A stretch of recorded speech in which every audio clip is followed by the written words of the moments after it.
सामाजिक संस्था के द्वारा कल्याण पश्चिम में कथा चल रही है। हमारे साथ गुरुजी हैं। गुरुजी, किस तरह की कथा चल रही है? क्या कथा का अभिप्राय है? क्या उद्देश्य है? ये श्री राम कथा महायज्ञ है जो हरि अनंत हरि कथा अनंता गोस्वामी जी ने लिखा है। उसी के मूल को धारण करके हिंदी भाषा सामाजिक संस्था द्वारा श्री राम जी की कथा का ये विस्तार हो रहा है। 7 दिवसीय श्री राम कथा है। पारायण भी चल रहा है और 23 तारीख को कथा का विश्राम होगा। 24 तारीख को कन्या पूजन होगा। हर वर्ष होता है, इस वर्ष भी हो रहा है और आज अभी 5वें दिन की कथा का विश्राम हुआ है। गुरुजी, राम कथा में क्या क्या अलग हटके है इस साल? जैसे कथा तो आप बहुत जगह करते हैं। कथाएं कोई अलग नहीं है, सब एक ही है। जो राम जी ने कहा है वही कृष्ण जी ने कहा है। जो भागवत में है वही रामायण में है। 18 पुराण, 6 शास्त्र, 4 वेद सब एक ही है, अलग कुछ नहीं है। जैसे एक बहुत बड़ा बंगला हो, उस बंगले के 10 दरवाजे हों, 10 लोग 10 दरवाजे से जाएं, पहुँचेंगे सब एक ही जगह। ऐसे ही 18 पुराण, 6 शास्त्र, 4 वेद, सब आपको ग्रंथ अलग अलग हैं परंतु सब स्थान, मार्ग और नियम सब एक ही बताते हैं। कुछ भी अलग नहीं है, भगवान के गुण और चरित्र को छोड़कर। बहुत बहुत धन्यवाद।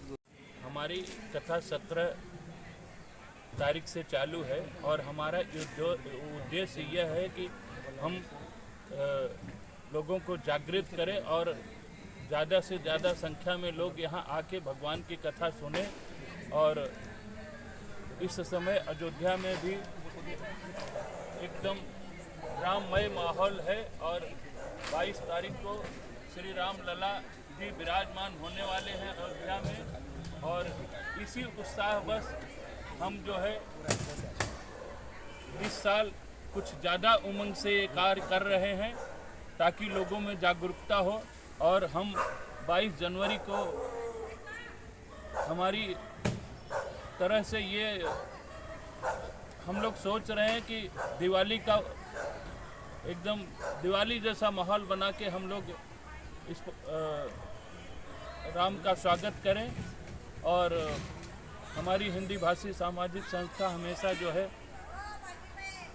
हमेशा कुछ न कुछ धर्म के काम करती है, गरीबों की मदद करती है, बच्चों को जो है एडमिशन कराती है। कहीं न कहीं हम जो है हमेशा तत्पर रहते हैं। कोरोना के टाइम में हमने बहुत सारे सुविधाएं दी थी लोगों को। हमने हर तरह से लोगों की सेवा की है और हमारा उद्देश्य यही है कि हम हमेशा जो है अच्छे काम करते रहें और लोगों के साथ मिलकर हमेशा कार्य करते रहें। धन्यवाद। आज की कथा में आप लोगों ने क्या अनुभूति किया और आज की कथा क्या विशेष रही? आज की कथा में केवट और राम का संवाद विशेष रहा। जी ने अच्छे से राम वनवास का कथा सुनाई और केवट जी का उद्धार हुआ, उसकी कथा सुने हमको धन्य हो गए। हम बहुत राम जी का आशीर्वाद लिया। जय श्री राम। जय श्री राम। हम लोग यहाँ जो कथा सुन रहे हैं, डेली राम की कथा है, हमारे दिनचर्या में या जीवन में बहुत सारी शिक्षाएं मिल रही हैं। जहाँ जहाँ पे हमें जीवन में बहुत सारी उलझनें थी, उससे संबंधित जब कथा कहते हैं, बताते हैं, तो उससे हम सीख पा रहे हैं, समझ पा रहे हैं कि हम अपने जीवन में कहाँ कैसे उसे अप्लाई करके अपने जीवन को अच्छा कर सकते हैं, अच्छी सीखों की अनुभूति कर सकते हैं। इस कथा का आपके बच्चों के ऊपर क्या प्रभाव पड़ा? बच्चे के ऊपर नहीं, अभी तो हम ही सुलझ रहे हैं। बच्चे तो ज़्यादा नहीं आ रहे हैं, सच्चाई यही है। लेकिन हमें क्या बोले, जीवन कैसे सिखाना है या उनको जीवन में, जैसे हम अभी तक सीख रहे हैं, इतना काफ़ी उम्र में इस चीज़ की अनुभूति हो रही है। कम से कम ये ज्ञान आ रहा है कि हमें उन्हें अभी से ही इन चीज़ों में डालना है। इसका काफ़ी समझ आ रहा है, क्लियरिटी मिल रही है हमें। मैं उदयराज तिवारी, हिंदी भाषा संस्था के हमारी संस्था है जो कि हम 8-10 साल से इसको मना रहे हैं। हर साल तो हम 151 कन्या पूजन और भंडारा ये सब करते, लेकिन 2 साल से हम राम कथा करा रहे हैं। इस साल श्री राम मोहन जी से कथा का है। बहुत अच्छी कथा, बहुत आनंद आया जो कि अभी कथा के बाद हमारा 101 हम लोग 151 कन्याओं का कन्या पूजन करेंगे। इसके बाद भंडारा होता है।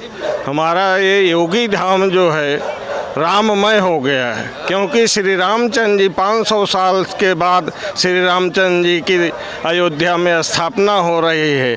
इसके लिए हमारा सनातन धर्म जागृत हो रहा है। हम लोग भी जागृत कर रहे हैं, जहाँ जहाँ जैसे जैसे हो रहा है सब एकजुट होके उनकी गुणगान गा रहे हैं। और 22 जनवरी को उनकी स्थापना होने वाली है, जिसमें हम सब अपने योगी धाम या अपने क्षेत्र के जितने रहवासी हैं सबसे यही प्रोत्साहन कर रहे हैं कि हम दिवाली जैसे मनाते हैं उसी प्रकार से हम दिवाली मनाएं, अपने घरों में दीपक जलाएं, फटाकरी फोड़े, नाच गायन करें, अच्छा प्रोग्राम करें, जिससे कि हमारा सनातन धर्म जागृत रहे।